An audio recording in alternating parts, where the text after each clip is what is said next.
Hey guys, Lex here with another fragrance video. So, it's another 80s classic by Dior. You know what that is? It's Fahrenheit, released in 1988. So, my god, I could go on all day about how amazing this stuff is. But I won't, because you'll probably get bored. So, 1988, this stuff hit the market and it was just boom. Nothing else was like this. And then this day, still, nothing else is like this. This is one of the most unique fragrances ever made. I mean, it's timeless. 30 years ago it was great, it was modern, and now it's still ahead of its time. Honestly, bear in mind, about a year ago, this was my number one favourite fragrance of all time. My number one favourite is now Aventus, but this was my number one favourite. This was, when I first smelled this, I was amazed. It was like an orgasm. I was like, wow, this is incredible. I just had to buy it. So, let's get started. Bottle design. If I can get the autofocus to work. There we go. Fahrenheit. Dior. This is some modern bottles, isn't it? Vintage. The vintage has a sort of fat round thing, like a chess piece almost. Christian Dior there. And the sticker on the bottom. Eau de toilette, blah blah blah. So I think this is the latest formulation, but I believe it was recently reformulated. I think this is either a 2012 or 2013 bottle, I don't know. But yeah, I've got a story about this before I start. So, my father used to wear this, and I always wondered why, when I first sniffed this, it felt familiar. I don't know where it was. But then my dad told me, oh, I used to wear Fahrenheit. And I remember it now. He used to wear Fahrenheit, he used to wear Hugo Boss Dark Blue. Now, my dad used to go out to work. I would never see him till I came back home, so I wouldn't smell his cologne on him. The only time where I would actually smell on him was when we were going on holiday. Because he'd all be ready to go, we'd get a taxi to the airport and he'd just put his cologne on. And that's what this reminds me of. Sitting in the taxi, sitting next to him in the plane, arriving, at the hotel, and the smell of Fahrenheit. This reminds me of going on holiday as a kid. And I always wondered where that was. When he told me I used to wear Fahrenheit, it just clicked. Damn, my dad used to wear this. Like father, like son. I'm just going to mute the volume here, sorry about that. So yeah. So let's get started with this. How's the spray on this one? Excellent. I mean, you can spray it heavy, you can spray it light. Dior have, quite frankly, the best sprayers in the entire industry. People go, Creed sprayers are better. No, Creed aren't. You don't get the same level of control with a Creed sprayer as you do with a Dior. Creed puts out more, Jacques Bogart sprayers put out more, but you don't have the same control as you do with a Dior sprayer. So, yeah, let's get started. How's it smell? Absolutely amazing.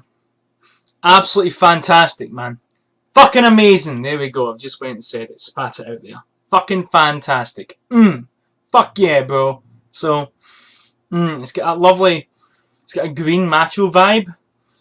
Like, it smells of petrol. It smells of classy petrol. There you go. I know people go, oh, that's ridiculous. And I don't mean that in a bad way. I would hate, this wouldn't be as cool. It's just so good. I mean, it's classy petrol. Yeah, I just said it. Classy petrol. It's like, I imagine you're on a motorbike with a leather jacket wearing this, the smell of fuel. But you've got like a brand new leather jacket riding on your motorcycle, so you get smell of fuel, but you get that leathery smell in there. And you're riding through a field, so you've got green vibe in there as well. And it's like that leather with the petrol, and you get the green grass and the dirt, and you're riding through with a motorbike, and it's just, yeah, fucking amazing. That's what it is. That's what it reminds me of. It's like being in a biker gang. It's like that, Nothing can touch us. We're the tunnel snakes, bruh. I'm Butch. This is Larry. And here's our geeky guy who joined us from high school. His name's Keith. Hi, guys. Shut up, Keith. Shut up, McFly. But yeah, it's incredible. I mean, it really is. Like, leather jacket, petrol, riding through a field with the dirt. Fuck yeah. So, performance. How does this thing perform? I get around 10 hours with it. Now, when I say around 10 hours, that's normally, I get 10 hours easy most times with this formulation. Sometimes more, really less. It's one of these ones you think, oh, it's gone, but it's not. And that's longevity. Projection. Projects pretty well. Not a room filler, not beast mode, but still isn't sitting close to the skin. So good projection, good longevity, great performance. Can't complain. It's not amazing, it's not terrible, it's just right. I think this one's pretty good for performance. That way, it's not too strong, it's not too light. So yeah, if you're new to powerhouses and you don't want the whole fill in the room thing, it's a great starter scent. You've got to be quite honest. Probably one of the most versatile powerhouse scents out there. So how many sprays with this one? I'm going to say 4. So, colder weather, more sprays. Warmer weather, less sprays. But you could easily wear this in a cool evening. Yeah, 4 sprays I think is just about right. Just adjust for the weather, situation, heat, and you'll be fine. So we're going to move on now. Age group with this one, I'm going to say 25. Yeah, I think you could wear this in your 20s, but to play it safe, I'm going to say 25 and up. Because on age 25, you're officially a man. You're officially a man. Now you're a man. A man, a man. Okay, enough of that shit. But seriously though, once you're 25, you can wear this and walk down the street with Bryan Adams run to you as your ringtone. Followed by the Pointer Sisters, you know? There's no way to control it. It's totally automatic. You know, Grand Theft Auto Vice City soundtrack. Please get that reference. Please. Because then my faith in humanity will crumble if you don't. I'm only kidding. It already has. But anyway, moving on. So I've talked about age group. I've talked about... So, where can you wear this? Season-wise, this is sort of where it gets complex. So, I'm going to say you can wear this in easily colder weather, autumn, winter, made for that. But I think you can wear this in spring. I'm going to be quite honest, yeah. Cold spring day, I think this will work fine. And I'm going to come out and say it. You can wear this in summer. Now, I know you're thinking, you crazy Lex? No, I'm serious. Like when you're in Spain, you're abroad, you know, and you go there, it's really hot, but during the evening, it's quite cool. Well, just imagine you're in Spain or on holiday somewhere, or even in the UK, it's boiling over in Scotland right now, and you've got the cool evening with the light breeze. See a couple of 3 or 4 sprays of this will work really nicely, in my opinion. Really nice, cool evening. You get this petroleum, classy vibe going through. I think it would work really well, in my personal opinion. So yeah, so let's move on to situation-wise. Where can you wear this? Can you wear this to work? I'm going to say no, because 1, it's expensive, and 2, it's not really versatile. It's a scent mainly for you. You wear this for yourself. You're not wearing it to please other people. You're wearing it because you love it. It's a man's scent. But it's a powerhouse with class. So it's a powerhouse that's more versatile than other powerhouses, if that makes sense. Really, I don't think you can wear this to work. For a date, I actually think you can. This sounds weird, but even though this is sort of manly macho, this could work in the whole intimate restaurant setting. I'm going to be quite honest. Yeah, I'm going to be quite honest. I think this could work. 2 sprays, and this could work in the whole intimate restaurant setting, in my personal opinion.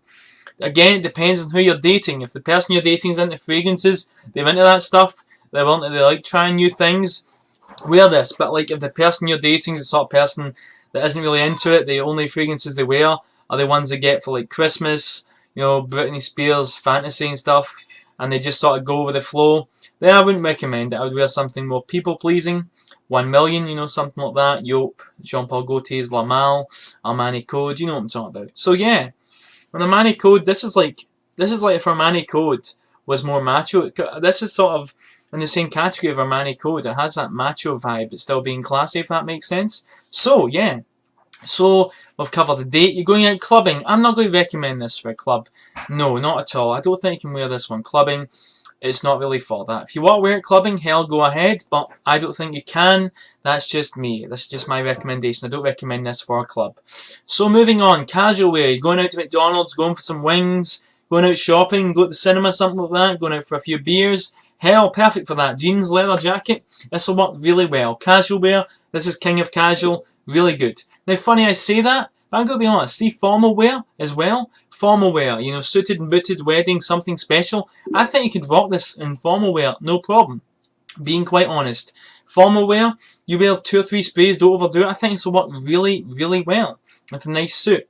Better for sort of smart casual, like if you get a nice pair of like designer jeans on, you've got some nice shoes on with them, or boots. You get a nice shirt, a nice belt, a nice smart, you know, nap leather jacket or something. I think that's perfect for this. I think it really shines with smart casual. But I think it could work with a suit as well. So that's my review of Dior's Fahrenheit, released in 1988. An absolute classic. I love it. It's one of my favourites. I could go on all day about how good it is, but I don't want to bore you guys, otherwise this video will be an hour long. And I will end it with, and I've never been so drunk in my life, and it was the greatest. Oh wait, yeah, we're reviewing, aren't we? Never mind. So yeah, but but yeah, it's an absolute masterpiece. 10 out of 10. It's an art form. It's an absolute work of art. It really is. It was mind-blowing, ahead of its time back in 1988, and it still is. There's nothing in the world that can replicate this. There's nothing like this. This stands alone and proud like the warrior it is. There is nothing like Fahrenheit. There will only ever be one Fahrenheit. Ever. Nothing can replace this. This is iconic. This is like the Mona Lisa of fucking fragrances. You cannot replace this. So do get your nose in it. If you haven't got your nose in it, and seriously, if you're the sort of guy that sniffed every Roja Dove and every Creed, and you've got thousands of pounds worth of fragrances and you haven't sniffed this, you've been wasting your money. I'm going to come out and say it. So yeah, guys, that's my review of Fahrenheit. Thank you for watching. I hope you enjoyed it. Any questions you have, don't forget to place them in the comments below, or send me a YouTube message. If one of my viewers that doesn't have a Google Plus account, but you still want to contact me, you can send me a message through Facebook. The link is on my page. Don't forget to like, share, and subscribe. I repeat that. Like, share, and subscribe. So yeah. As always, guys, thanks for watching, and keep on smelling fly by buying a bottle of this as soon as possible.